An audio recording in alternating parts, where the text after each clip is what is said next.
Λοιπόν, γελάσαμε μετά αυτό γκολ, τις ντροπιαστικές χαμένες ευκαιρίες, τις γκάφες των τερματοφυλάκων, τα ηλίθια κουρέματα. Τίποτα άλλο? Α, ναι, οι τούμπες. Δεν είναι η τυχερή μέρα του Phil Babb.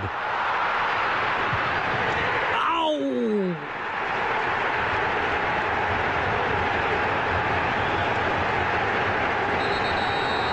Κοιτάξτε πόσο έδαφος καλύπτει μόνο και μόνο για να έχει ένα άδοξο τέλος.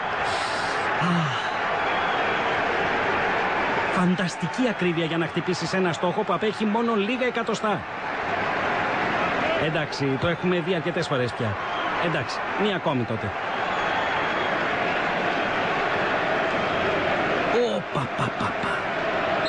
Καημένε Φιλ, όταν βλέπω δοκάρι θα την κάνω γρήγορα.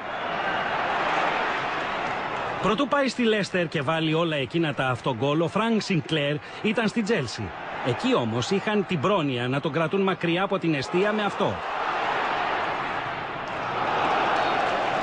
Τον μαγνητικό διαφημιστικό πίνακα.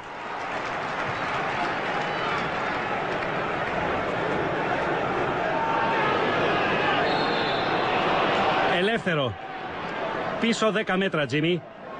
Εντάξει, βολέψω όπως νομίζεις.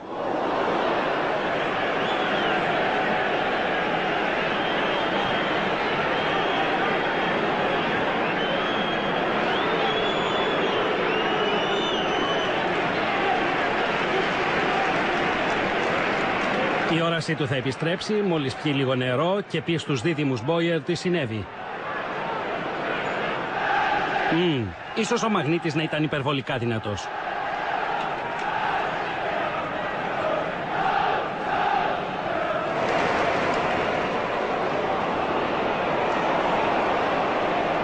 Κάνε στην άκρη, μαυροντημένε!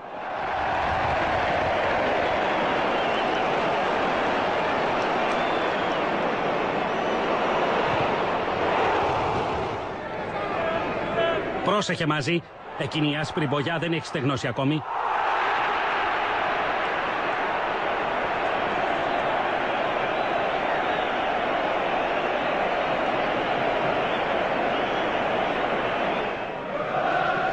Εντάξει, Φρανκ, ο Κεν Μπέιτς τον έκλεισε.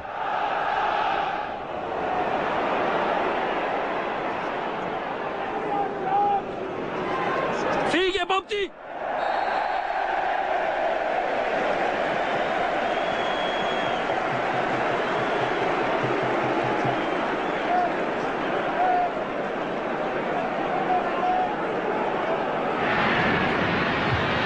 Αλλά αυτές οι άσπρες μπογιές γλιστράνε πάρα πολύ.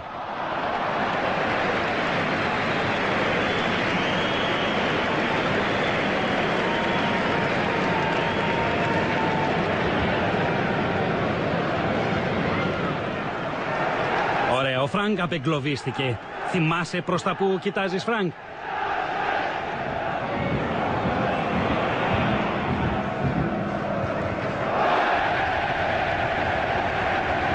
Κοιτάξτε το πόδι.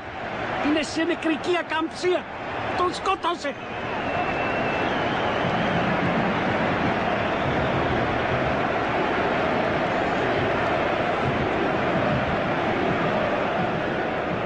Το κακό νέο είναι ότι έχασε 2 δόντια σε αυτή την πλευρά και 3 στην άλλη.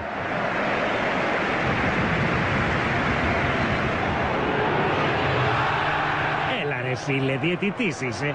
Ας την μπάλα για τους άλλους.